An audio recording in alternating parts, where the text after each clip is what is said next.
बिल्कुल नहीं है, फर्स्ट टाइम सुना रही हूँ। एक गरीब बेचारा किसान, पुश्तैनी खेती और मकान, पर तकदीर से उसका बेटा पढ़ने में बहुत होशियार, पढ़ लिख कर इंजीनियर भी हो गया।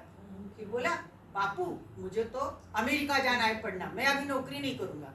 बापू ने कहा, बेटा पैसे पैसे कहाँ से लाएंगे? तो बोला, बापू ये खेत है ना, इसको बेच देंगे, इतना पैसा आएगा, इतना पैसा आएगा, आप थोड़ा आपके पास रखो, बाकी मैं, और मैं जाते से ही बापू कमाऊंगा, इतना कमाऊंगा और आपको बेचूंगा, फिर से हम नया खेत ले लेंगे, नया मकान भी बनाएंगे बापू। मुझे दोनों बार बार वो यही कहता रहा और बेटे के आगे आखिर बाप हार गया।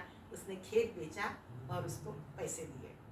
जाते समय तो उसने बड़ी बड़ी बातें की, मैं ऐसा करूंगा वैसा करूंगा, जल्दी पैसे भेज दूंगा, जाते से ही कमाने लगूंगा। पर गया तो वहीं का होके रह गया, न पैसे न चिट्ठी न समाचार, कुछ भी नहीं, कुछ भी नहीं है वैसे ही। इधर किसान की हालत बहुत खराब हो गई। जो थोड़ा बहुत पैसा था उसने बचा के रखा था, गुजारा होना मुश्किल हो गया। दोनों पति पत्नी खेत मजदूरी करते थे और गुजर बसर कर रहे थे। पर मकान की हालत दिन से दिन बहुत खराब हो रही थी, पुराना था।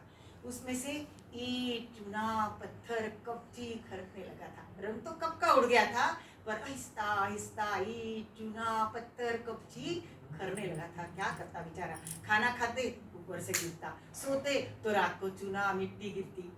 आखिर वो गया एक कबाड़ी की दुकान पर गया और खूब सारे कैलेंडर खरीद के ले आया। कैलेंडर में जो चिकने चिकने पेपर होते हैं ना, वो ऐसे बहुत सारे, और एडवर्टाइजमेंट के अगर खरीद कर लाया और उसे सब दीवारों पर ऊपर छत पर सब दिकर फेविकोल से और ठीक से कैसे करके चिपका दिए।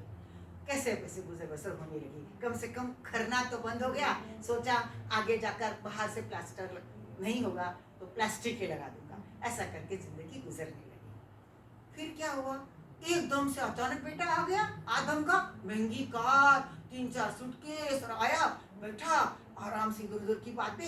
फिर घर की तरफ देखा तो बोला, बापू आजकल आप कमाते धमाते नहीं हो क्या? कुछ घर की क्या हालत करके रखी, कुछ भी काम धंधा नहीं करते।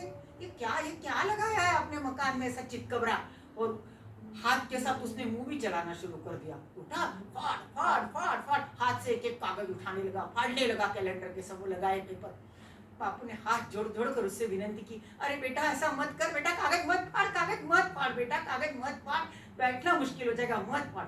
और वो काय का सुनता, वो तो पैसे के नशे में जैसे मदहोश पागल हो गया था। इधर से पड़ा उधर से पड़ा उधर से पड़ा, और फिर थोड़ी देर में सारे उसके सिर पर कपड़ों पर चूना मिट्टी सब करने लगा। और वो एकदम हड़बड़ा गया, घबरा गया और असलियत को समझ गया। फिर उसने उसके बापू के पैर पकड़ लिए और बोला, बापू बापू मुझे माफ कर दो, बापू मुझे माफ कर दो, मुझे नहीं मालूम था, मेरे से बहुत बड़ी गलती होगी, मैंने पैसे नहीं भेजे, इतनी हालत घर की दयनीय, मुझे माफ कर दो, अब मैं आ गया हूँ, मैं नया घर बनाऊंगा, खेती लूंगा, सब करूंगा। फिर खड़ा हुआ, बापू के कंधों पर हाथ रखकर उसने इतना ही बोला, बापू इतना तो मैंने सुना था कि शरीर कपड़ों की गरीबी छुपाने के लिए उस पर रफू और सिलाई करते हैं, कपड़ों की रफू छुपाने के लिए उस पर रफू और सिलाई करते हैं, पर घर की गरीबी छुपाने के लिए दीवालों को भी मुखौटा लगाते हैं। ये मैंने पहली बार सुना, दीवालों को भी मुखौटा लगाते हैं, ये मैंने